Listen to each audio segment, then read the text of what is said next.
그날도 저녁 시간이 훌쩍 지나도록 오지 않는 손님을 한참 동안 기다렸어요. 10분만 더, 30분만 더.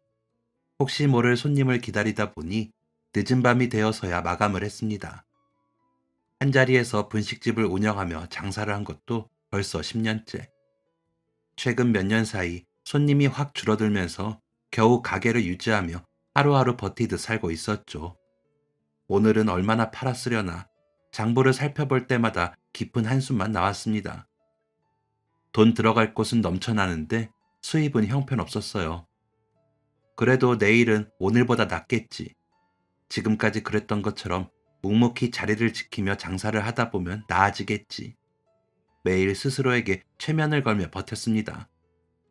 모든 정리를 마치고 마지막으로 불을 끄고 나가려는데 한 할머니 한 분이 다급하게 가게 안으로 들어오셨어요. 사장님, 혹시 김밥 한 줄만 먹고 갈 수 있어요? 아, 어쩌죠? 오늘 장사는 끝났는데요. 미안하지만 딱 한 줄만 만들어줄 수 없을까요? 내가 종일 굶어서 그래요. 다른 것도 필요 없고 진짜 딱 김밥 한 줄이면 되는데. 아이, 그게 지금 갈 곳이 여기밖에 없어서 그래요. 어떻게 안 될까요? 저 주방도 다 정리를 해버려서 밥은 데운 걸로 만들어야 하는데 괜찮으세요? 뭐든 다 괜찮아요. 고마워요, 정말. 사실 많이 곤란했어요. 재료들도 싹 정리했는데 어떤 걸 넣고 김밥을 말아야 하나 난감했죠. 그냥 보내야 하나 싶었지만 이 주변에 마땅히 식사를 할 것도 없었고 종일 굶었다는 할머니의 말을 외면할 수는 없었습니다. 일단 할머니를 가게 안으로 모시고 저는 주방으로 향했어요. 제가 먹으려고 얼려둔 밥을 데우는 동안 계란 치단을 붙이고 묵은지에 들기름을 넣어 묻혀뒀습니다. 김밥을 드시는 손님들에게 원래는 어묵 국물도 함께 드리는데 싹 정리를 한 탓에 어묵 국물은 없고 대신 계란국을 끓였습니다. 아무리 김밥 한 줄이면 된다고 하셨지만 달랑 그것만 드리기에는 제 마음이 허락하지 않더라고요. 종일 굶으셨다는 할머니의 말이 계속 맴돌아 평소보다 더 빠른 속도로 김밥을 말아 가져갔습니다. 제가 재료를 많이 준비해두지 않아서 묵은지 넣고 말아봤어요. 입에 맞으실지 모르겠네요.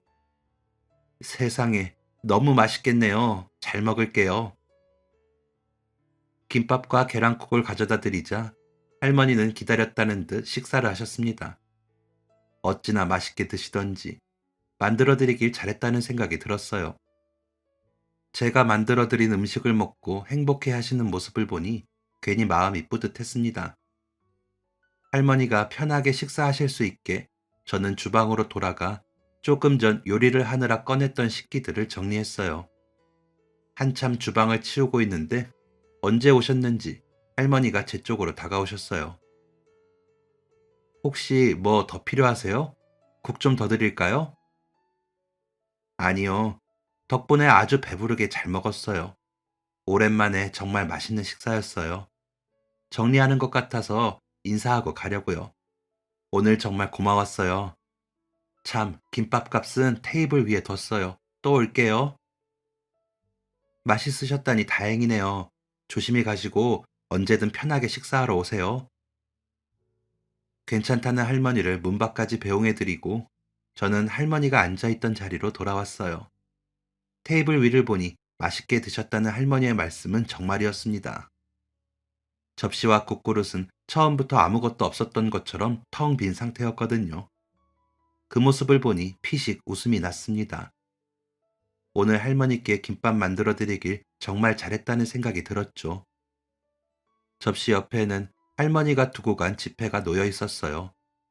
그런데 확인해 보니 김밥값인 2,000원이 아니라 12,000원이 놓여 있었습니다. 할머니가 지폐를 착각하셨나? 아니면 지갑에서 잘못 딸려 나왔나? 10,000원을 들고 서둘러 밖으로 나가봤지만 할머니의 모습은 보이지 않았습니다. 나중에 집에 가서 알게 되시면 얼마나 당황스러우실지 걱정이 되더라고요. 혹시 다시 오실지 모른다는 생각이 들어서 할머니가 남긴 10,000원짜리 지폐를 카운터 서랍 안쪽에 고이 챙겨두고 평소보다 늦은 퇴근을 했습니다. 문을 잠그고 가게 간판을 바라보는데 문득 간판이 많이 낡았구나 싶었어요. 아직도 저는 처음 분식집을 열던 그날이 어제 일처럼 생생하게 떠오르는데 언제 이렇게 시간이 흘렀나 싶어 마음이 괜히 싱숭생숭해지더라고요. 결혼했을 때 저는 알았을까요? 제가 이혼하고 홀로 딸을 키우며 저에게는 애증의 음식인 김밥을 팔고 있을 거라는 사실을요. 대부분의 사람에게는 추억의 음식인 김밥이 저에게는 왜 애증의 음식이었는지 설명하려면 일단 제가 아주 어렸을 때 이야기를 해드려야겠네요. 제가 기억도 하지 못하는 아주 어렸을 때 아빠가 병으로 세상을 떠나셨어요. 아빠가 떠나고 혼자 남은 엄마는 이제 막 학교에 입학한 8살 아들과 2살 딸을 홀로 키워야 했었죠. 가난한 살림에 뭐든 해야 했던 엄마는 시장 모퉁이에서 직접 만든 김밥을 팔면서 생계를 이어나갔어요. 엄마는 컴컴한 새벽에 일어나 홀로 부엌에 나가 밥을 짓고 재료를 준비하고 정성껏 김밥을 말았습니다. 오빠가 일어나서 씻으면 김밥 한 줄을 썰어 상위에 올려두고 시장에 갈 준비를 했어요. 등에는 저를 업고 머리에는 김밥이 든 바구니를 이고 하루도 빠짐없이 시장으로 향하셨습니다. 시장에 도착하면 엄마는 제 손에 김밥 한 줄을 쥐어주고는 손님들을 향해 목청껏 외치곤 하셨어요.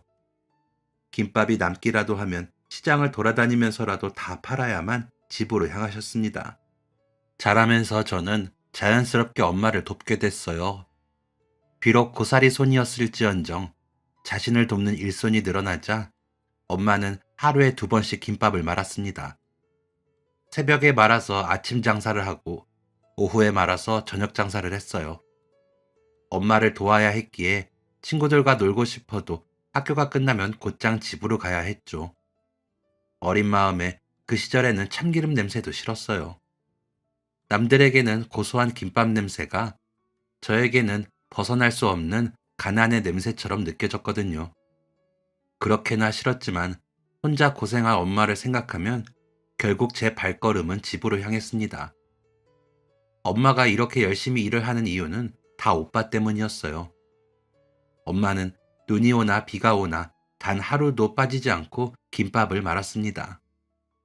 살림살이는 늘 빠듯했지만 공부를 잘하는 오빠를 위해 엄마가 할 수 있는 최선을 다했어요. 저는 오빠에 대해서 기억이 많진 않아요. 오빠와는 나이 차이도 많이 났고 공부하느라 늘 새벽에 나가 밤늦게 집으로 돌아왔기 때문에 마주칠 일도 잘 없었거든요. 다만 오빠도 저처럼 김밥을 싫어했던 건 기억이 나요. 저에게는 팔고 남은 김밥을 먹으라고 했던 엄마도 오빠를 위해서는 매일 새밥을 준비했거든요. 제가 중학생이 되었을 때 오빠는 서울에 있는 대학교에 입학했어요. 엄마는 오빠만 바라봤지만 오빠는 늘 집을 벗어나고 싶어 했어요. 자신을 따라다니는 가난의 꼬리표를 어떻게든 끊고 싶어 하는 사람 같았습니다. 오빠가 끊고 싶었던 가난의 꼬리표는 엄마와 저였을 거예요. 정작 엄마 옆에 있는 사람은 난데 지독한 짝사랑을 하는 것처럼 오빠만 바라보는 엄마도 그런 엄마에게 무관심한 오빠도 마음에 들지 않았습니다. 오빠는 대학생이 되면서 첫 등록금을 제외하고는 전부 장학금을 받으며 다녔어요. 과외 아르바이트도 하면서 생활비도 스스로 벌었고요. 엄마는 그런 오빠를 마냥 대견하게 생각했지만 저는 좀 달랐어요. 제가 느끼기에는 오빠가 가난의 꼬리표인 엄마와 저에게서 벗어나기 위해 서서히 준비하는 것 같았거든요. 성인이 됐으니 이제 자기 일은 알아서 하겠다. 그러니 엄마와 저도 알아서 살아라. 딱 이런 느낌이었죠. 제 예상이 맞았는지 오빠는 서울에 간 뒤로 1년에 한두 번 얼굴을 볼까 말까 할 정도였습니다. 무심한 오빠가 미웠지만 엄마는 늘 오빠의 행복만을 바랐어요. 저는 여상을 졸업하고 한 회사에 격리로 취직을 했어요. 말이 격리지 온갖 잡일을 도맡아 해야 했지만 더 이상 김밥을 말지 않아도 된다는 사실만으로도 행복했습니다. 이제 제 인생도 뭔가 달라질 것 같다는 기대가 생겼어요. 하지만 세상은 저에게 참 야박했어요. 제가 한참 새로운 세상에 대한 재미에 푹 빠져 있었을 무렵 엄마가 부쩍 아프기 시작했거든요. 평생을 고생만 해온 탓인지 엄마는 잔병을 달고 살았지만 며칠 동안 알아놓을 정도로 오래 아픈 적은 없었어요. 엄마는 별일 아니라고 했지만 혹시나 싶은 마음에 엄마를 끌고 가서 진료를 받았습니다. 병원에서 주사 좀 맞고 약이나 받으면 될 거라고 생각했는데 검사를 마친 의사 선생님은 뜻밖의 말씀을 하셨어요. 소견서를 써줄 테니 서울에 있는 큰 병원으로 가보라고요. 아무 일도 없을 거라고 엄마를 위로했지만 사실 그 말은 저에게 했던 말이었어요. 제발 별일 아니길 기도했지만 큰 병원에서 다시 검사를 받은 엄마는 말기암 판정을 받았습니다. 그 이야기를 들었을 때는 온 세상이 흔들리는 것 같았어요. 믿고 싶지 않았습니다. 암 판정을 받고 엄마의 몸속에 자리 잡고 있던 암세포들은 이제 더 이상 존재를 숨길 필요가 없다는 듯 엄마를 괴롭혔어요. 엄마가 암에 걸려 시한부 판정을 받았을 때도 오빠는 별다른 동요가 없었습니다. TV에 나오는 이름 모를 사람이 아파서 죽어가는 것만 봐도 슬퍼서 눈물이 나는데 마지막 도리를 한다는 듯 엄마를 찾아와 짧게 머물다 가는 오빠의 모습을 보니 엄마가 너무 불쌍했어요. 엄마는 결국 몇 달 살지 못하고 떠나셨습니다. 엄마는 저에게 고맙고 미안하다는 말을 하면서도 늘 오빠를 떠올렸어요. 고통스러운 시간을 보내는 와중에도 아들이 몇 번 찾아오면 아이처럼 좋아하던 엄마의 모습은 아직도 잊을 수가 없어요. 엄마는 세상을 떠나고 나서야 오빠에 대한 외사랑을 멈출 수 있었습니다. 엄마의 장례를 마치고 몸도 마음도 너덜너덜해진 저에게 오빠는 말했어요. 이제 엄마 돌아가셨으니까 각자 삶 살자. 지질이 가난한 집안에 태어나 자기 한 몸 건사하면서 살면 됐지. 나 너한테 해줄 수 있는 거 없어. 그러니까 그런 기대는 하지 말고. 엄마 떠났는데 할 말이 그게 다야? 그럼 뭐, 나보고 너를 책임지기라도 하라고? 너도 이제 성인인데 알아서 살아야지. 걱정하지 마. 오빠한테 빌붙을 생각 없으니까. 끝까지 이기적이네. 엄마가 누구 때문에 그 고생을 하다 갔는데, 나 때문이라고 하지 마. 엄마 희생 바란 적 없으니까. 그리고 막말로 엄마가 고생해서 나한테 뭘 그렇게 해줬냐? 오빠에게 따뜻한 말을 기대한 것도 아니었고, 저런 모습도 충분히 예상했지만, 생각보다 매정한 모습에 상처를 크게 받았던 것 같아요. 그렇게 엄마가 떠났다는 슬픔 속에서 남보다 못한 오빠의 존재를 제 마음속에서 조금씩 지워갔습니다. 엄마가 떠나고 남은 것은 엄마에 대한 지독한 그리움과 여전한 가난이었어요. 혼자 사는데도 밑 빠진 독에 물을 채우는 것처럼 생활은 늘 궁핍했습니다. 그나마 월급이라도 받아야 했기에 회사만큼은 정말 열심히 다녔어요. 그때 남편을 만났습니다. 남편이 처음부터 회사에 있었던 것은 아니었어요.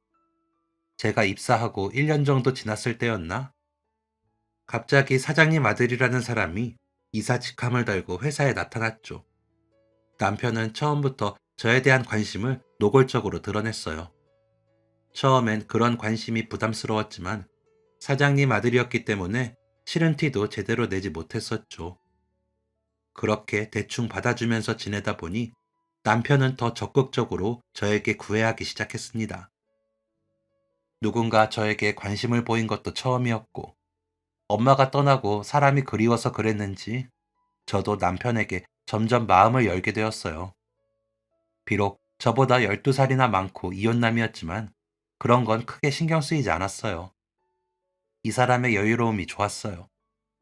남편이야말로 나를 이 지긋지긋한 가난에서 벗어나게 해줄 수 있는 유일한 동아줄이자 절대 놓치면 안 될 기회처럼 느껴졌습니다.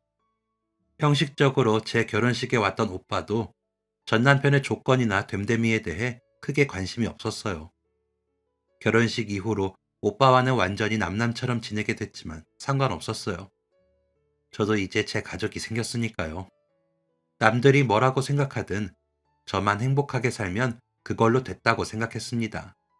하지만 23 어린 나이에 급하게 한 결혼은 잘못된 선택이었습니다.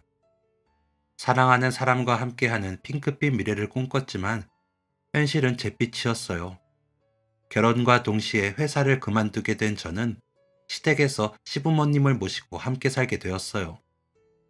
시부모님을 제 부모님처럼 생각하면서 딸 같은 며느리가 되어야겠다고 다짐했지만 전부 저만의 착각이었어요. 부잣집에 시집가서 이제 나도 좀 편하게 살겠구나 싶었는데 저를 기다리고 있던 것은 시어머니의 매서운 시집살이 뿐이었습니다. 겉으로 보기에 온화했던 시어머니는 사실 정말 무서운 사람이었죠.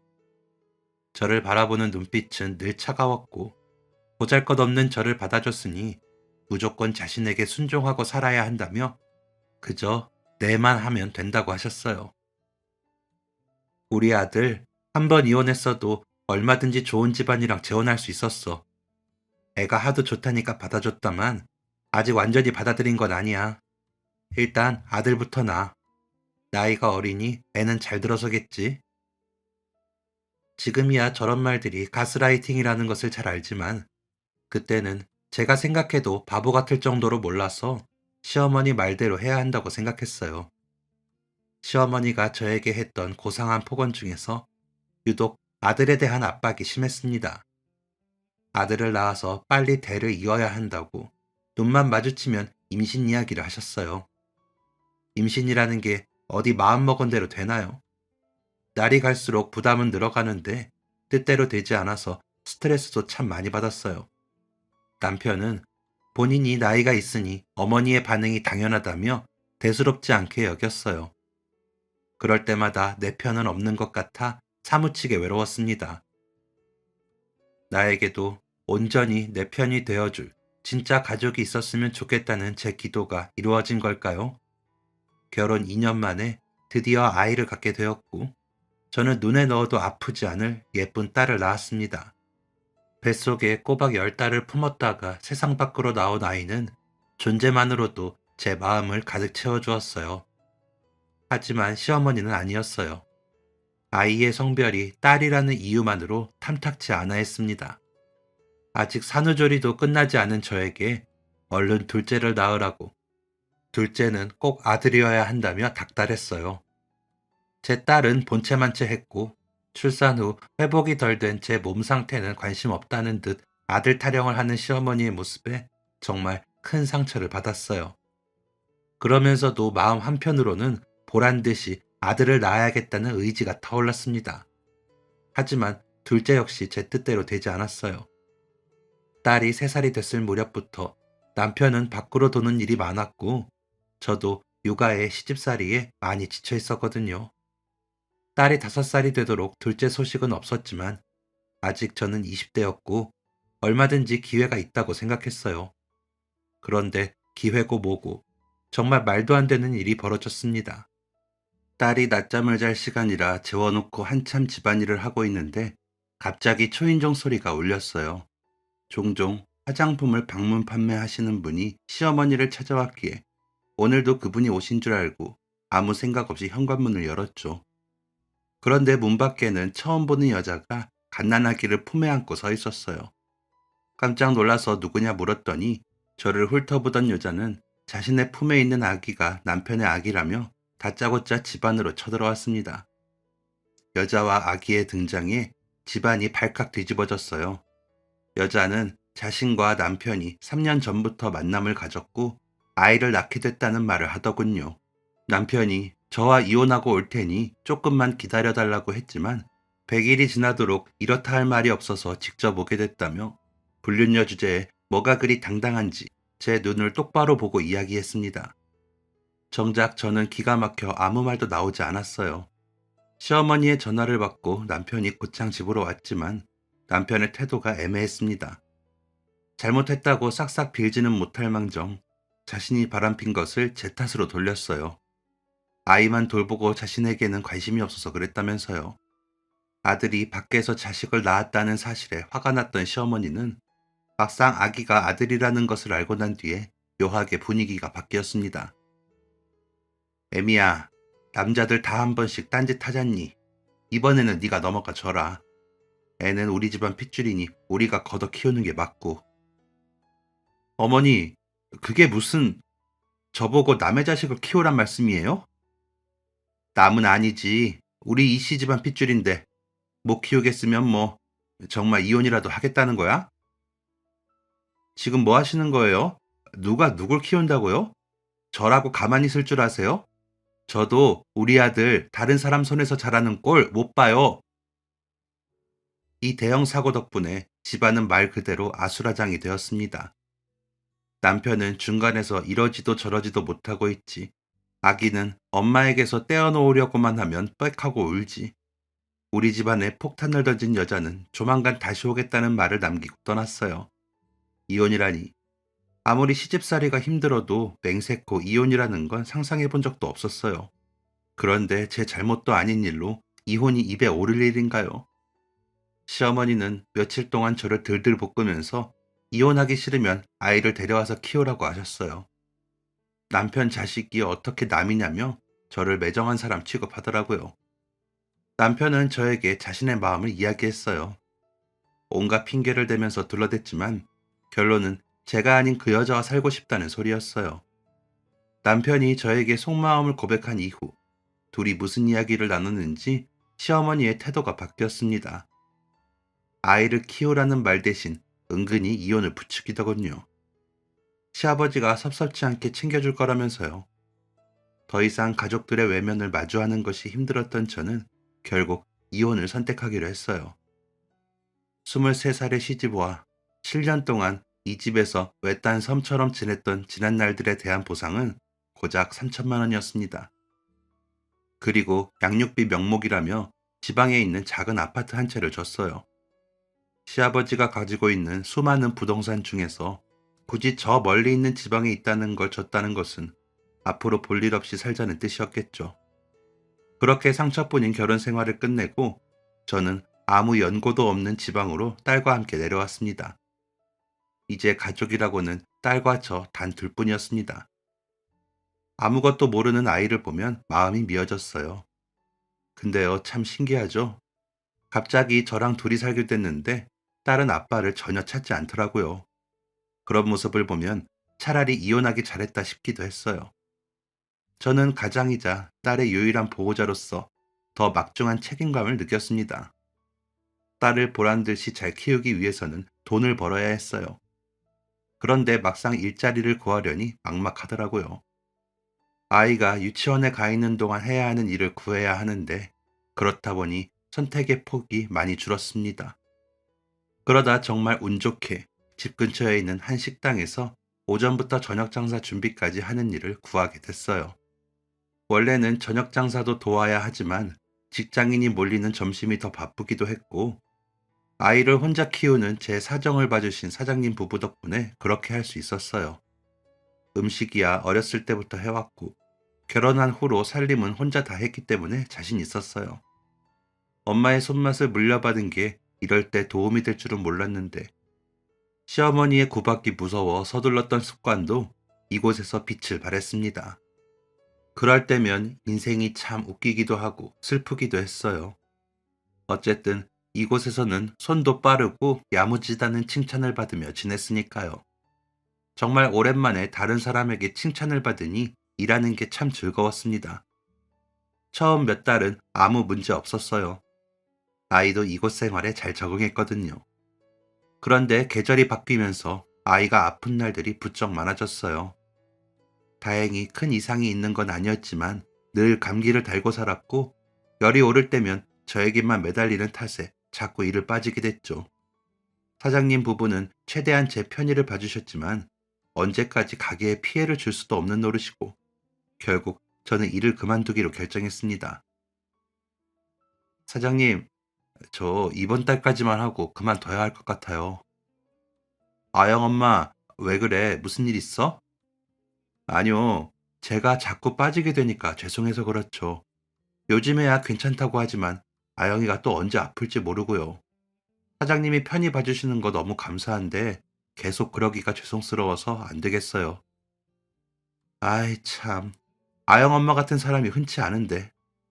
아, 그러지 말고 아영 엄마가 직접 장사해보면 어때? 내가 보니까 솜씨도 괜찮고 자기 가게면 아영이 데리고 있기도 편하지 않겠어? 내가 친한 부동산 사장님이 있는데 요 근처 건물에 새가 진짜 싸게 나왔다고 하더라고. 거기 건물주가 월세도 잘 안 올린다나 봐. 어때? 관심 있으면 한번 알아봐 줘. 사장님의 제안에 처음엔 내가 무슨 장사를 하나 싶었는데 어쩌면 괜찮을 것 같다는 생각이 들었어요.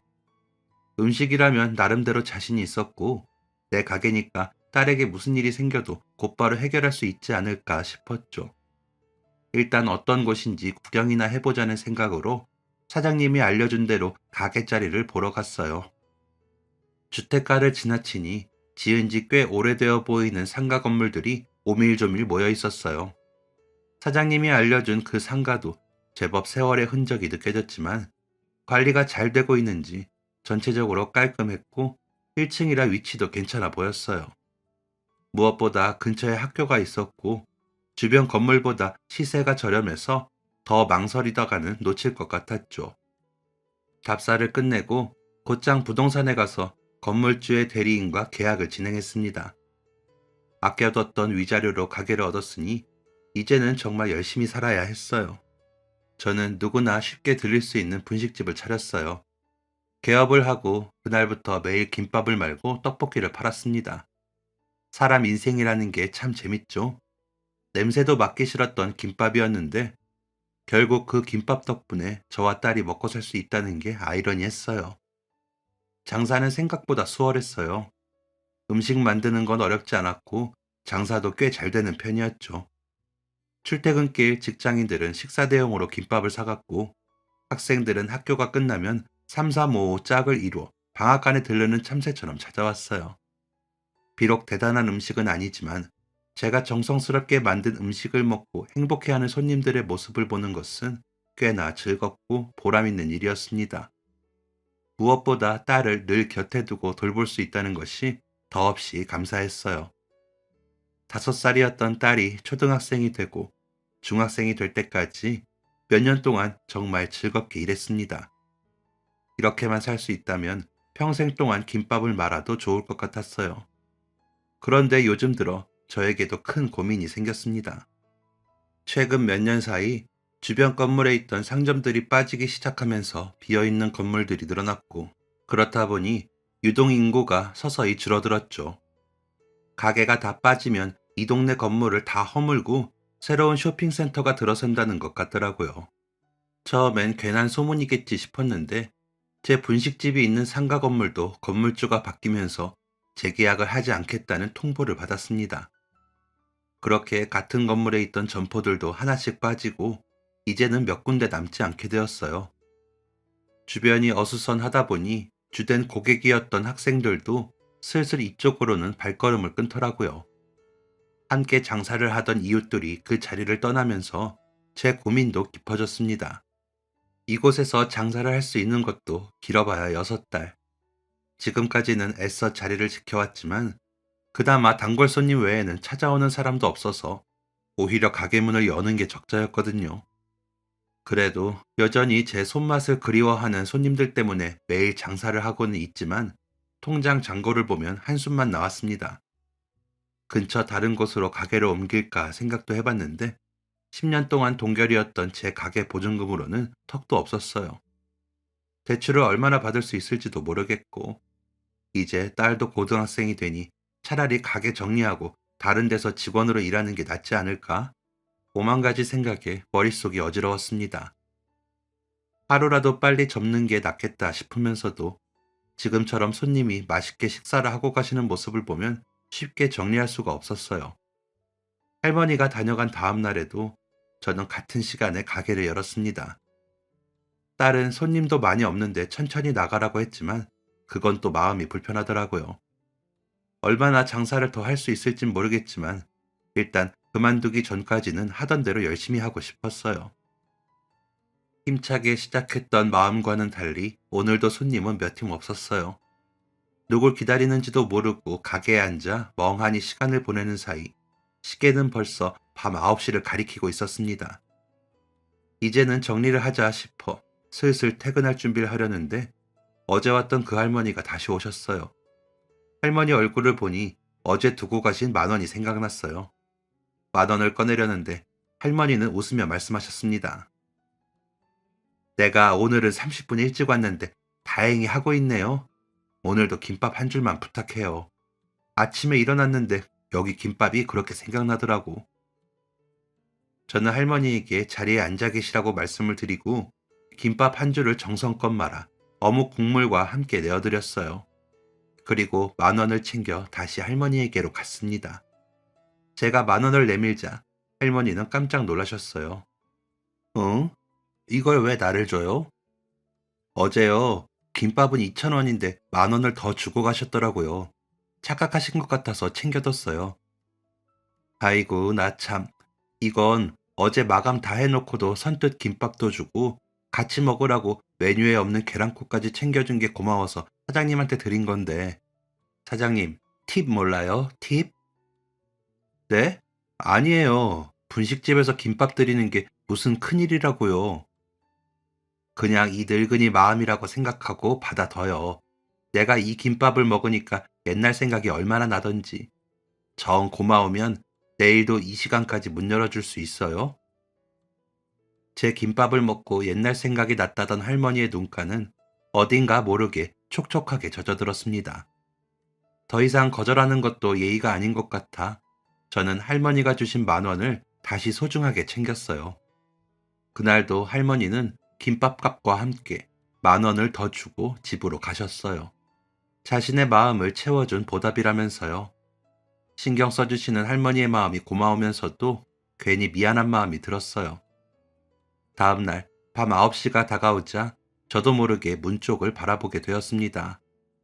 할머니가 오늘도 진짜 오실까? 제 의심이 무색하게 할머니는 다음날도, 그 다음날도, 또 그 다음날도 밤 9시가 되면 어김없이 가게에 찾아와 김밥 한 줄을 주문하셨어요. 그러고는 김밥값에 꼭 10,000원을 더 얹어주고 가셨습니다. 할머니의 방문이 길어지면서 저는 할머니가 식사하시는 동안 말동무가 되어드렸어요. 저에게 꼬박꼬박 존대하셨던 할머니는 제 간곡한 부탁에 말씀을 편히 하게 되셨죠. 할머니의 과거 이야기를 들을 때면 시간 가는 줄 몰랐습니다. 할머니 얘기를 들으면 먼저 떠난 엄마 생각이 많이 났어요. 할머니도 남편을 일찍 여의고 자식 한 명을 혼자 키우느라 안 해본 일 없이 고생하면서 사셨더라고요. 별다른 기술도 자본도 없었던 할머니는 매일 시장 한쪽 구석에 자리를 잡고 나물도 팔고 과일도 팔고 직접 밭에서 캔 감자도 팔고 팔 수 있는 건 다 팔 정도로 돈 되는 일이라면 뭐든 하셨대요. 그때는 가진 것 하나 없어도 내가 젊고 건강하니까 뭐든 할 수 있다고 생각했어. 우리 사장님도 혼자 자식 키워봐서 알지? 일이 아무리 힘들어도 내 새끼 웃는 거 보면 피로가 싹 가시잖아. 그때는 우리 딸만 생각하면 무서울 게 없었지. 그렇게 악착같이 일하면서 매일 시장에서 파는 김밥 한 줄로 하루를 버텼어. 하나 있는 딸 생각만 하면서 할 수 있는 일은 닥치는 대로 했던 할머니. 그러면서 점포도 갖게 되고 어느 정도 먹고 살 수 있게 되었는데 10년 전 할머니에게 비극이 찾아왔습니다. 먹을 거 안 먹고 잘 거 안 자면서 버텼던 이유는 다 딸 때문이었어. 그런데 10년 전에 뭐가 그렇게 급하다고 딸이 먼저 떠났어. 이름도 생소한 희귀병이었는데 발견도 워낙 늦었고 치료 방법도 마땅치 않아서 병실에서 갇혀 지내다가 갔지. 눈부신 시절은 찰나였는데 그렇게 허망하게 갈 줄 알았더라면 딸이 떠나고 나도 따라갈까. 하루에도 수십 수백 번 생각했는데 뭐 그리 미련 많은 삶이라고 아직까지 꾸역꾸역 살아가고 있네. 그게 벌써 10년 전이야. 다른 사람들한테는 말도 못하고 지금까지 속에 묻어두고 살았는데 그날 사장님이 말아준 김밥 한 줄이 왜 그렇게 눈물나게 위로가 됐는지 모르겠어. 내 인생 가장 치열하게 살았던 그때가 떠오르더라고.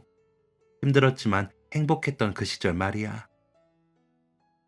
겉으론 웃고 있지만 할머니의 마음속에 눈물이 흐르는 것이 느껴졌어요. 저에게 진심으로 고맙다고 말을 전한 할머니는 앞으로도 매일 오겠다는 말씀을 하셨습니다.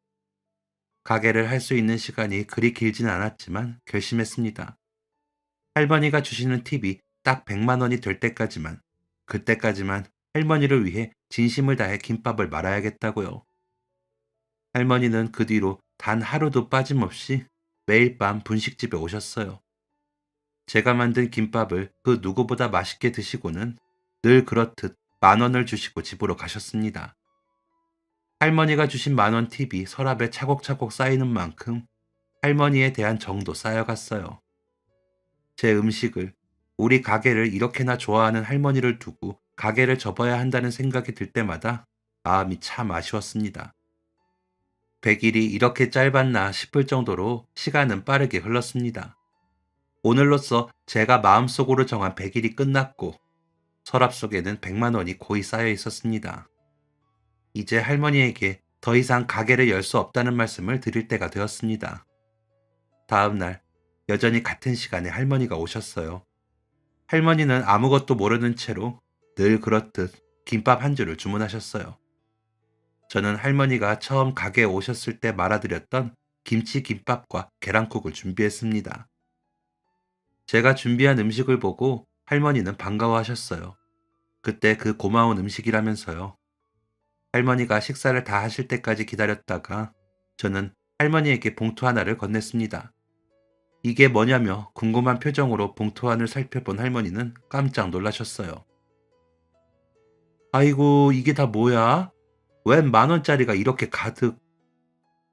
이거 할머니가 그동안 저한테 주셨던 팁이에요. 어제까지 딱 100일이었거든요. 그동안 주신 거예요. 아니, 이걸 왜 나한테 다시 주는 거야? 이해할 수 없다는 표정을 짓는 할머니에게 저는 그동안의 제 사정에 대해 말씀드렸어요.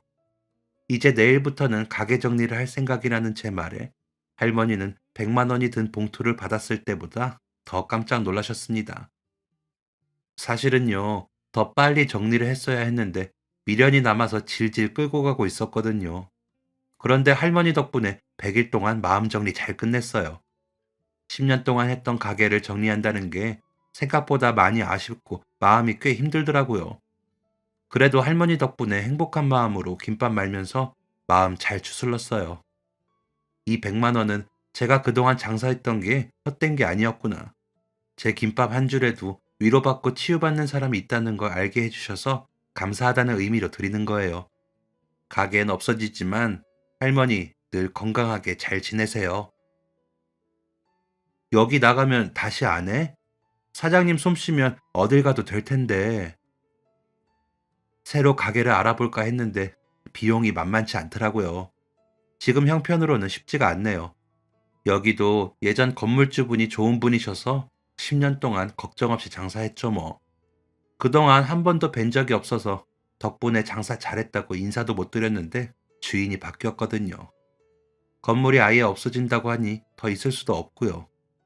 앞으로 어떻게 될진 모르겠지만 당분간 가게는 어려울 것 같아요. 제가 나중이라도 가게 하게 되면 할머니께는 꼭 연락드릴게요. 너무 아쉬워 마세요. 아이 참, 그럼 일주일 뒤에 딱 한 번만 더 가게 열어줄 수 있어? 일주일 뒤요? 응, 마지막으로 말이야. 그래줄 수 있어? 어려운 일도 아니고 그럴게요. 제가 드린 봉투를 들고 집으로 돌아가시는 할머니의 모습에서는 아쉬움이 뚝뚝 떨어졌습니다. 평소와 다르게 할머니는 몇 번이나 뒤를 돌아보고 가셨어요. 그날 이후 며칠 동안 저는 가게에 나가지 않았어요. 막상 정리해야겠다고 마음을 먹었지만 행동으로 옮기는 게 쉽지 않더라고요. 휴식을 핑계로 하루 이틀 가게 문을 닫고 보니 어느덧 할머니와 약속한 일주일이 되었습니다. 느지막하게 점심을 먹고 꽤 무거운 발걸음을 이끌고 가게로 향했어요. 일주일 만에 돌아온 가게는 모든 것이 그대로였지만 어딘가 낯선 느낌이었어요. 며칠 비웠을 뿐인데 온기라고는 느껴지지 않았죠. 저는 집에서 따로 준비해온 재료들로 김밥을 말았습니다. 곧 할머니가 오실 시간이었거든요. 김밥을 말고 테이블에 세팅을 하고 있을 때쯤 할머니가 가게로 들어오셨어요. 100일 동안 매일 얼굴을 봤더니 생각보다 많은 정이 들었는지 할머니가 무척 반가웠어요. 할머니, 제가 준비 다 해놨어요. 얼른 오세요. 김밥은 조금 이따 먹고 나랑 잠깐 어디 좀 같이 가세.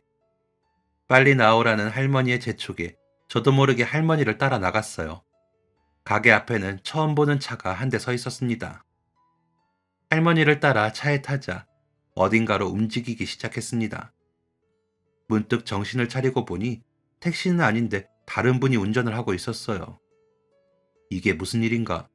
지금 내가 꿈을 꾸나 싶었는데 할머니는 뭐가 그리 즐거운지 연신 싱글벙글 웃고 계셨어요. 대체 어딜 가는 거냐 묻는 제 말에 그저 가보면 안다는 말씀뿐이었죠. 차에 탄 지 20분 정도 지났을까요? 번화가가 나오는가 싶더니 어느 건물 앞에서 차가 멈췄습니다. 차를 멈춘 기사님이 서둘러 뒷좌석 문을 열어주셨어요. 어색한 저와 달리 할머니는 자연스럽게 에스코트를 받으며 내리셨습니다. 제가 어리바리하게 주변을 두리번거리자 할머니는 바로 앞 건물에 비어있는 한 점포를 가리켰어요. 여기 어때 보여? 장사하기 어떨 것 같아? 어떠긴 뭐가 어때요? 훌륭하죠. 여기 사람들 요즘 다 이 번화가에서 노는데 위치 좋지. 건물도 딱 보니 지은 지 얼마 안 돼서 깔끔하지. 거기다 1층이지. 아무것도 모르는 사람이 봐도 좋다고 할걸요. 그래? 그럼 이제부터 사장님이 여기서 장사해. 임대 관련해서 먼저 얘기하던 사람이 있어서 그거 정리하느라 시간이 좀 걸렸네. 정리 다 했으니 여기에다 다시 분식집 열고 장사해봐. 네? 뭘 정리하셨다고요? 할머니, 여기 새가 얼마나 비싼 줄 아세요? 여기는 위치도 그렇고 다른 곳보다 훨씬 비싸다고요. 할머니가 대체 뭐 하시는 건가 싶었어요.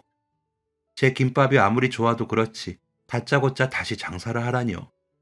당황한 제 마음을 아는지 모르는지 할머니는 갑자기 그 가게 안으로 들어가시더니 자연스럽게 불을 켜셨어요. 할머니, 그렇게 막 들어가시면 안 되죠. 아니, 근데 문이 왜 열리는 거야? 왜 열리긴 내가 주인이라 미리 열어뒀으니까 열리지. 네? 가게의 불을 모두 켠 할머니는 저에게 천천히 둘러보라고 하셨어요. 딱 봐도 지금 가게보다 2배는 컸고 몇 배는 좋아 보였어요. 이게 지금 무슨 상황인가 싶어 멀뚱멀뚱 서 있는 저에게 할머니는 웃으며 말씀하셨습니다. 사실 지금 있는 가게 건물 말이야. 원래 주인이 나였어. 네? 거긴 내가 악착같이 벌어서 마련한 첫 건물이었지. 우리 딸 시집을 가든 공부를 하든 사업을 하든 하고 싶은 거 생겼을 때 주고 싶어서 아끼고 또 아껴뒀던 건데 딸 떠나고 10년이면 이제 됐다는 생각에 미련도 버릴 겸 정리했지. 근데 막상 팔고 나니까 왜 그렇게 마음이 허전한지. 그날 처음 김밥 먹었던 날 말이야. 유난히 마음이 시끄러워서 그냥 마지막으로 한번 볼까 해서 갔던 거야. 아무도 본 적 없는 그 소문의 건물주가 할머니셨다고요? 뭘 소문씩이나. 그 건물 허물 거라는 건 들어서 알고 있었는데 우리 사장님 가게에서 김밥을 먹다 보니까 괜히 팔았나 싶었어. 근데 나한테 봉투까지 주면서 고마웠다고 이제 그만하겠다고 하는데 어떻게 가만히 있을 수 있겠어? 여기 이 자리 지금이랑 똑같은 조건으로 줄 테니까 우리 사장님이 원할 때까지 실컷 장사해봐. 제가 지금 무슨 소리를 듣고 있는 건지 정말 믿을 수가 없었습니다. 원래 자리랑 몇 배나 임대료 차이가 나는 곳인데 지금과 같은 조건으로 장사를 하라니 이게 무슨 행운인가 싶으면서도 염치 없이 그럴 수 없다는 생각이 들었어요. 할머니, 제가 여기 임대료를 모르는 것도 아니고 어떻게 그래요? 저를 좋게 봐주셔서 이렇게 말씀 주신 것만으로도 너무 감사해요.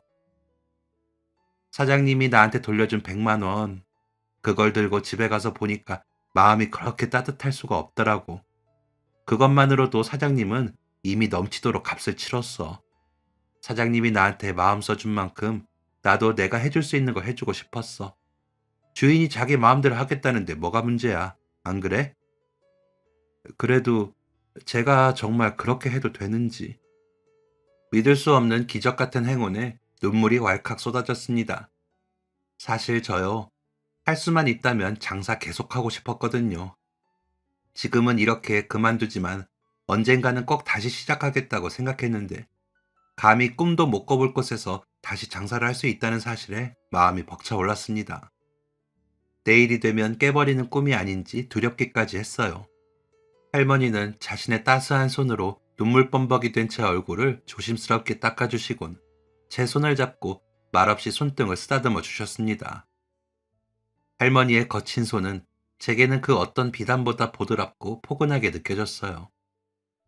할머니를 만난 그 순간부터 어쩌면 제 인생에 기적이 시작되고 있었는지도 모르겠어요. 그날 이후 저는 예전 가게를 즐거운 마음으로 정리하고 새로운 마음으로 다시 가게를 열 준비를 했습니다. 장소는 완전히 바뀌었지만 제가 만든 음식은 모두 그대로였어요. 저는 이곳에서도 김밥을 말면서 손님을 맞이했습니다. 다시 분식집을 열고 참 많은 인연을 만났어요. 예전에 자주 왔던 꼬마 손님은 어엿한 직장인이 되어 저에게 반갑다며 제가 만든 김밥이 그리웠다는 이야기를 하기도 했어요. 가게는 늘 손님으로 북적였습니다. 직원을 둬야 할 정도로 많이 바빠졌어요. 제 하루는 늘 같았어요. 비가 오나 눈이 오나 매일 새벽 김밥을 말아 시장에서 장사를 했던 엄마처럼 저도 매일 손님들을 위해 김밥을 말았습니다. 그렇게 지내고 보니 벌써 10년이라는 세월이 훌쩍 지나 제 나이도 벌써 50을 바라보고 있습니다. 우리 딸도 대학교를 졸업하고 어엿한 직장인이 되었어요. 우리 가족 아무 걱정 없이 잘 살게 된 것도 모두 김밥 덕분이에요. 김밥이 아니었다면 할머니를 만날 일도 기적이 찾아올 일도 없었을 테니까요. 이곳에서 장사를 했던 10년 동안 제가 매달 빠지지 않고 하는 것이 있어요. 근처 노인복지센터에 음식 봉사를 하는 건데요. 한 달에 한 번은 가게 문을 닫고 오직 복지센터에 계신 어르신들을 위해서만 음식을 하고 있습니다. 할머니가 저에게 말로 다 못할 기적을 베풀어 주셨으니 저도 누군가에게 아주 작은 행운이라도 나누고 싶다는 마음에서 시작하게 되었죠. 그렇게 시작한 일이 벌써 10년이라니 제가 지금껏 봉사를 이어올 수 있었던 것도 다 할머니 덕분이에요. 같이 일하는 직원들이 모두 퇴근하고 나면 저는 한 사람을 위한 김밥을 준비합니다. 시간에 맞춰 정성스럽게 김밥을 말고 있으면 기다리던 그 사람이 가게 안으로 들어와요. 오늘은 5분 늦으셨네. 안 오시는 줄 알았잖아요. 아휴, 나이 조금 먹었다고 걷는 것도 오래 걸려. 김밥 냄새는 매일 맡아도 좋아. 오늘 식사는 어떻게 하셨어요? 뭐 그냥 대충. 요즘 입맛이 통 없더라고. 근데 이상하게 여기만 오면 입맛이 돌아. 사장님, 솔직히 말해봐. 여기에 뭐 넣었어? 할머니, 거기 제 사랑이 듬뿍 들어가 있었잖아요. 매일 드시면서 그걸 모르셨어요? 입맛 없으시면 점심에도 가게로 오세요. 약도 드셔야 되는데 속 비어 있으면 안 좋잖아요. 할머니가 오래오래 건강하게 사셔야 저도 여기서 오래오래 장사하죠. 내가 사장님 때문에 죽지도 못하겠어. 우리 분식집의 VVIP 손님이자 제 인생의 가장 특별한 은인. 할머니는 여전히 매일 밤 김밥을 드시러 오십니다. 요즘 들어 힘에 부친다고 못 오실 때가 있어서 걱정이지만 그래도 연세에 비해 건강한 모습을 유지하고 계세요. 10년이라는 세월 동안 매일 얼굴을 마주하고 함께 식사를 하다 보니 이제는 엄마와 딸처럼 서로에게 정말 소중한 존재가 되었어요. 한 집에서 같이 밥을 먹는 사람을 식구라고 하잖아요. 할머니와 저도 한 식구나 마찬가지죠. 이렇게 매일 서로 온기를 나누며 안부를 주고받고 일상을 공유하고 이런 소소한 일들이 얼마나 감사하게 느껴지는지 모르겠어요. 매일 밤 가게 문을 닫고 돌아갈 때면 저는 10,000원이 가져다 준 기적을 떠올려요. 할머니가 주신 10,000원은 고단했던 제 인생에 찾아온 기적의 씨앗이었어요. 그 10,000원 덕분에 저는 다시 힘을 낼 수 있었습니다. 지금도 가끔 할머니는 팁이라며 10,000원을 주고 가세요. 저는 그 돈을 차곡차곡 모아 또 다른 기적을 위해 사용할 생각입니다. 앞으로 얼마가 될지 모르겠지만 지금까지 그랬던 것처럼 저는 앞으로도 김밥을 말면서 이 자리를 지키겠습니다. 제 김밥 한 줄에 할머니가 깊은 위로를 받았던 것처럼 또 다른 누군가에게 제 김밥이 기적이 되길 바라면서 하루하루 감사히 여기며 살아가겠습니다. 지금까지 사연 들어주셔서 감사합니다. 사연이 재밌으셨다면 구독과 좋아요를 눌러주세요. 감사합니다. 안녕히 계세요.